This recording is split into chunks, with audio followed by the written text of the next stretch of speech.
The anointed of God walks through the valley of trial and betrayal. If you are doing what God is asking you to do, if you are serving Him, you are going to face trial and betrayal. Let me tell you as a pastor, okay? You face trial and betrayal. If you've been in ministry for more than a minute, you know this. You know how, just when you're standing up and doing the right thing for God, and you think, rainbows and unicorns are going to jump out of the back of your car, but it turns out sometimes it just feels like it turns into more turmoil than what it does. The Lord, but understand this, in the face of turmoil, in the face of trials, the Lord provides His presence, His people, and His providence around you. David had been anointed king. We've already talked about this. He'd been anointed king. But instead of ascending to the throne in triumph, he found himself running for his life. It doesn't sound like the coronation that he was probably hoping for, was it? He thought, oh, wow, I'm going to be king. All right, son, get back to the field. Then he gets sent to Saul, who is the king, and Saul goes crazy on him. And last week we saw that Saul was tossing spears at him. God often allows His people to endure seasons of hardship to reshape their character and prove His faithfulness. And as we walk with David through betrayal, covenant loyalty, and divine provision, we're invited to trust the same God who carries us through our valleys.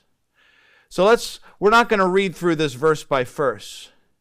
But look, 19 says, Saul spoke to Jonathan his son and all the servants, and that they should kill David. But Jonathan, Saul's son, delighted much in David. And Jonathan told David, Saul, my father seeks to kill you. Therefore, be on your guard in the morning. Stay in a secret place and hide yourself.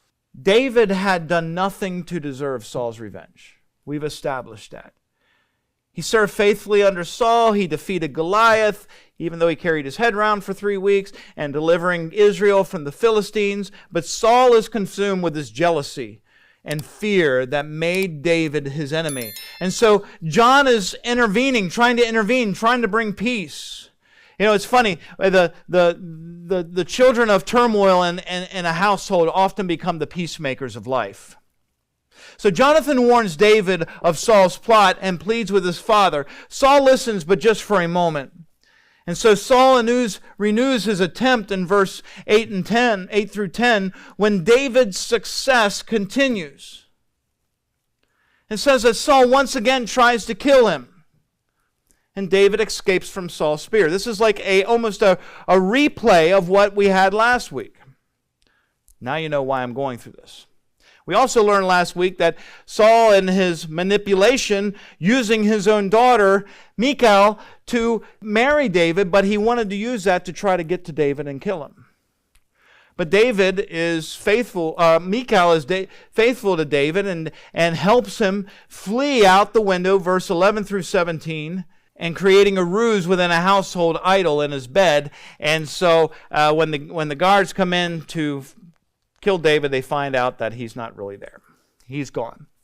And so David flees to Samuel. Friends, when things are really bad, go back to the ones you trust the most. Go back to whoever it is in your life that you know is going to give you the best counsel, the best hope. They're going to speak truth into your life. It may not be what you want to hear, but it's going to be truth. And you know the truth they give you is going to be from the throne of God almost. And you can count on them, and you can find refuge in them. So Saul hears where David is and sends messengers to capture him. But when they come and find Samuel, the Spirit of God overwhelms them. And then even Saul goes, and then the Spirit of God overwhelms him. The point is, when people chase after you, when people try to harm you, let God handle those who desire harm. Because doesn't the Bible teach us that revenge is not ours to handle? It's of God. Jesus said, a servant is not greater than his masters. If they persecuted me, they will persecute you. And if they kept my word, they will also keep yours. Psalm 27:10 says, for my father and my mother have forsaken me. This is David writing this. But the Lord will take me in. Psalm 59 says, deliver me from my enemies, O my God. Protect me from those who rise up against me. Deliver me from those who work evil, and save me from bloodthirsty men. It's tempting when we're facing persecution, especially from those we love. And it may not be they're throwing spears at you, but they're throwing word spears at you, right? How do you respond when someone you love or serve turns against you? A lot of times, again, peacemakers, oh, come on, sometimes we have to just turn it over to God. And that's what Paul told the Corinthian church. Turn the sinner over to Satan. Let them handle it, and God will handle it.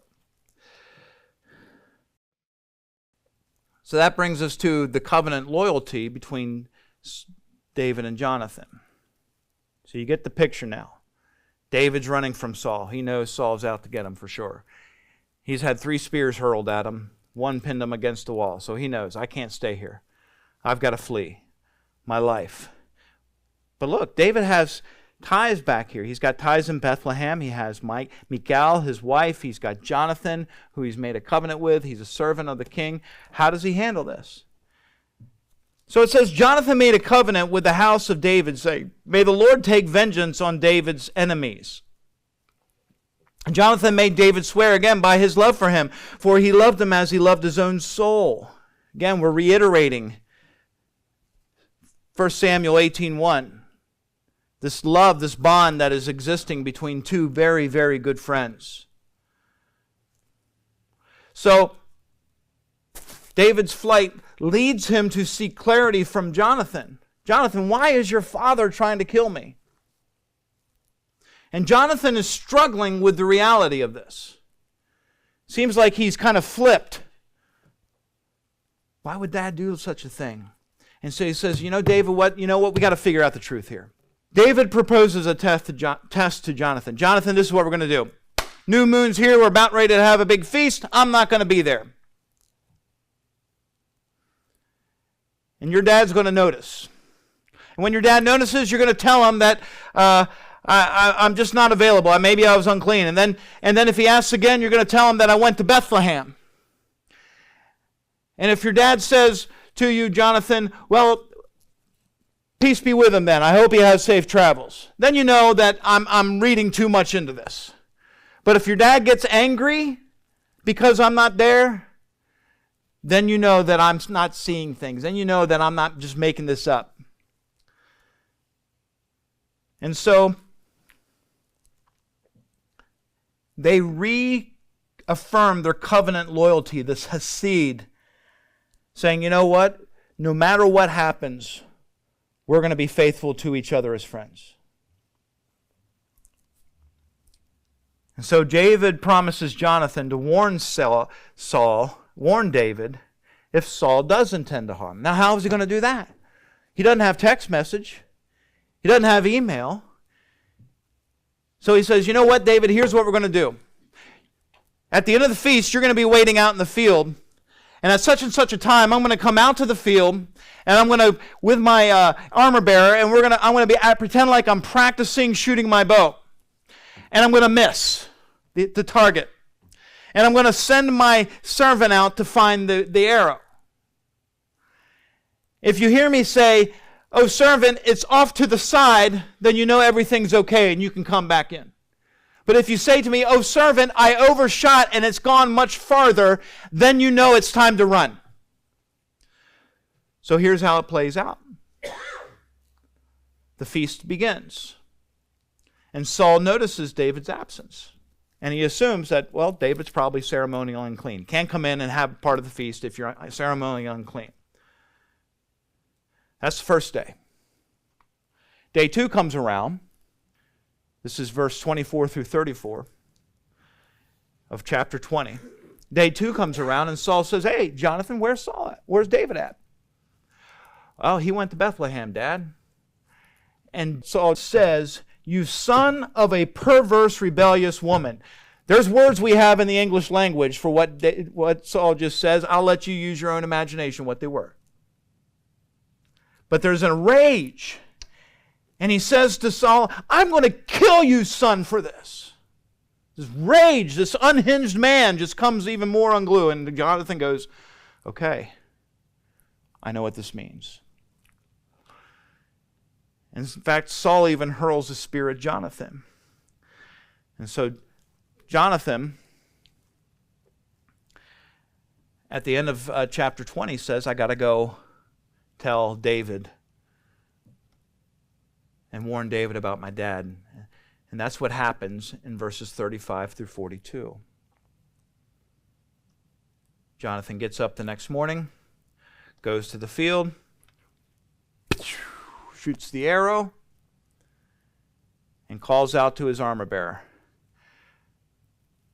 "The arrow has gone beyond you." And David knows he has to flee. The boy retrieves the arrows and leaves, unaware that what Jonathan has done, unaware that David's even there. And David and Jonathan get to meet together briefly. And they see each other and they fall on each other's necks.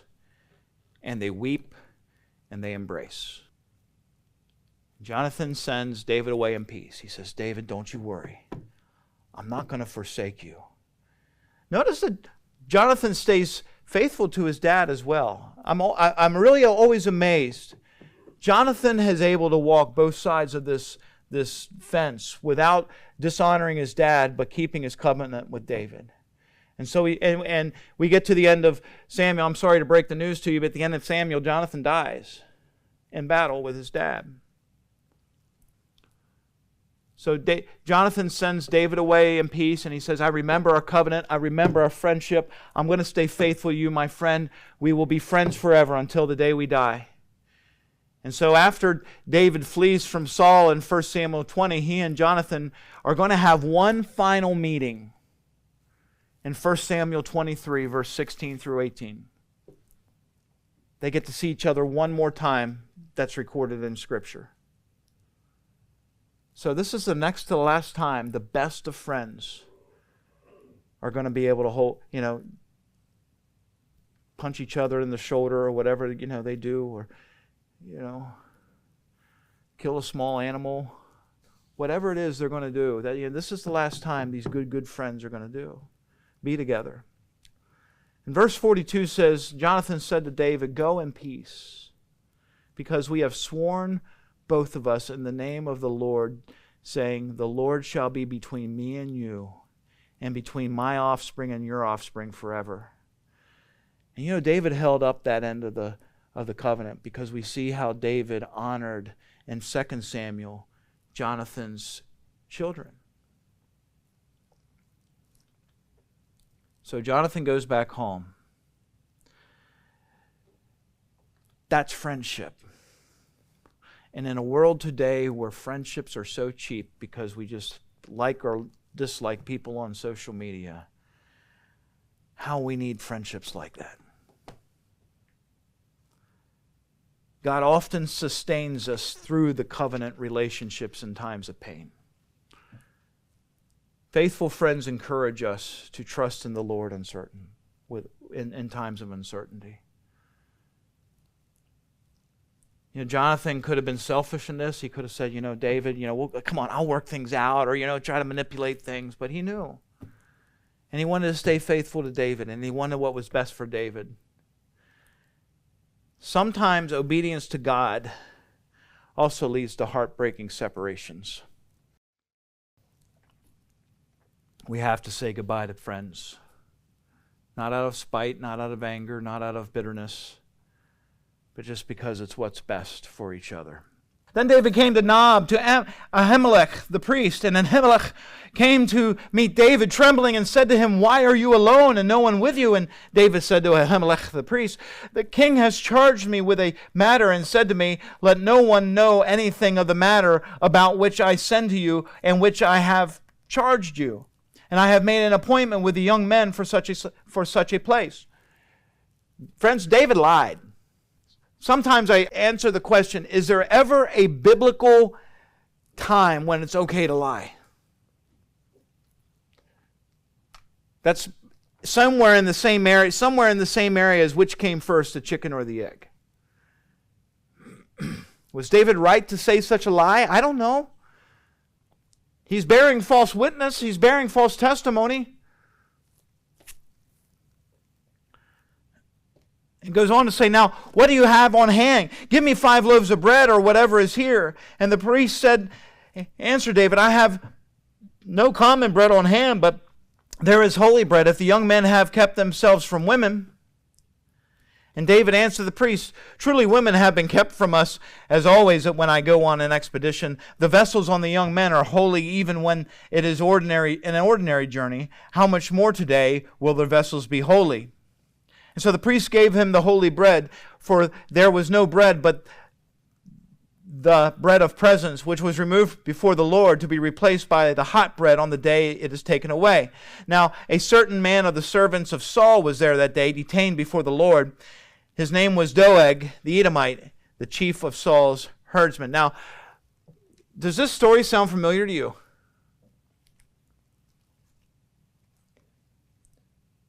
Jesus mentions this very story in Matthew 12, verses 1 through 8. Understand something. The bread of presence was the showbread that was on the altar table inside the holy place. And that bread was replaced by the priests. And the bread, before, it couldn't be molded. It had to be fresh bread that was placed in the presence of the Lord. And when the bread was replaced, the priests were able to eat it because they were ceremonially clean. No one else could really eat it. It was not common bread. You weren't allowed to share that. But David comes to Ahimelech and he says to him, hey, we're hungry. I need provisions. We're on this mission from the king and these things are happening and I need some bread. And what does Ahimelech do? He says, well, here, take the showbread. Now, fast forward a couple thousand years, Jesus and his disciples are walking through the countryside, and while they're walking by, there's the grain that's left on the edges of the fields that are left for people who are traveling. And it was prescribed by the Jewish law that the grains were left on the edges of the field. And so they're walking along, and they grab some grain, and they do this to thresh the chaff away. And then they pop the grain in their mouth to eat. And there's some people that look at that and they say, hey, your disciples are working. What are they doing on the Sabbath? Working, making grain. And so what was Jesus' response? It wasn't none of your business, nanny, nanny, boo-boo. It was, don't you remember what happened to David and his servants when they were hungry and went to Abimelech the priest? And he gave him the presence of the showbread. And then he goes on to say, and this is where Jesus says, the Sabbath was made for man. Man was not made for the Sabbath.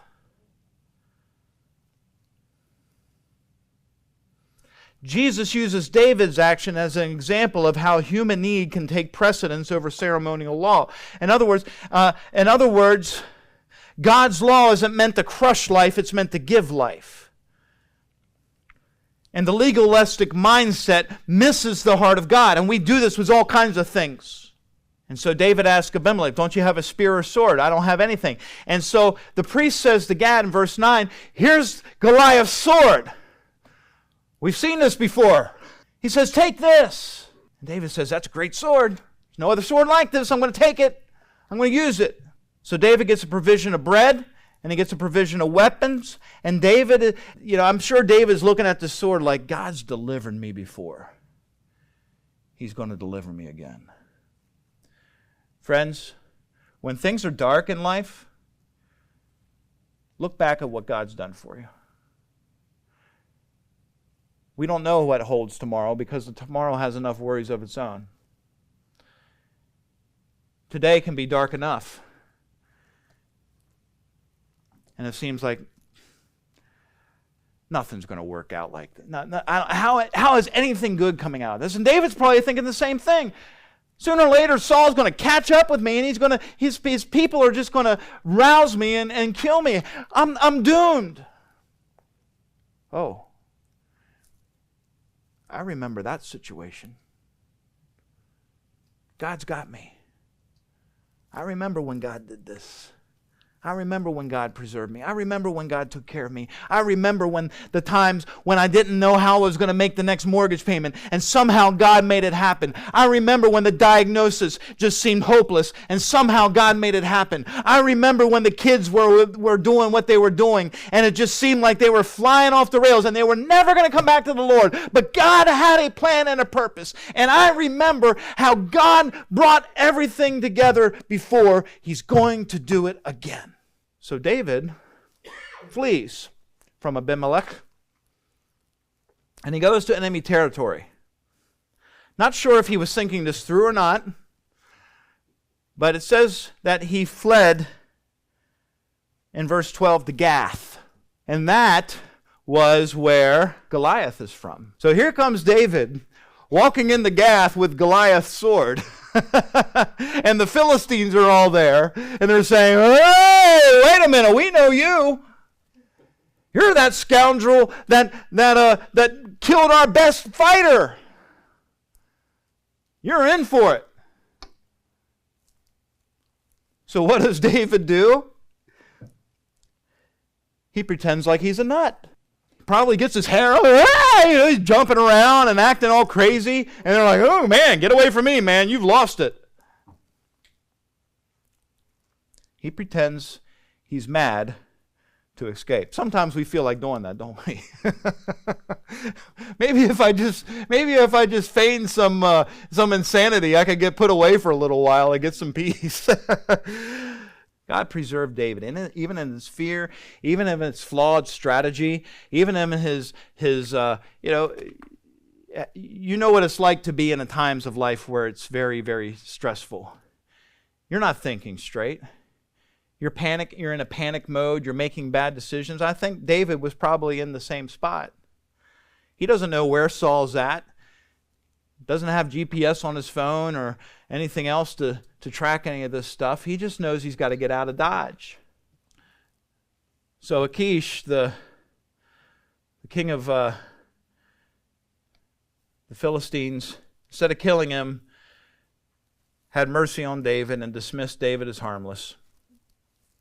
I don't know if he kept the sword or not, but David resorted to a human scheme, and God worked above and beyond his actions to deliver him. Even when our faith falters, God does not. Do you ever feel like, I don't have enough faith for this anymore? God's not up there saying, "Well, strike that one off." You know what? He's faithful. He's faithful. He's saying, that's my daughter, that's my son that my son Jesus paid for, that are now adopted into the family of God.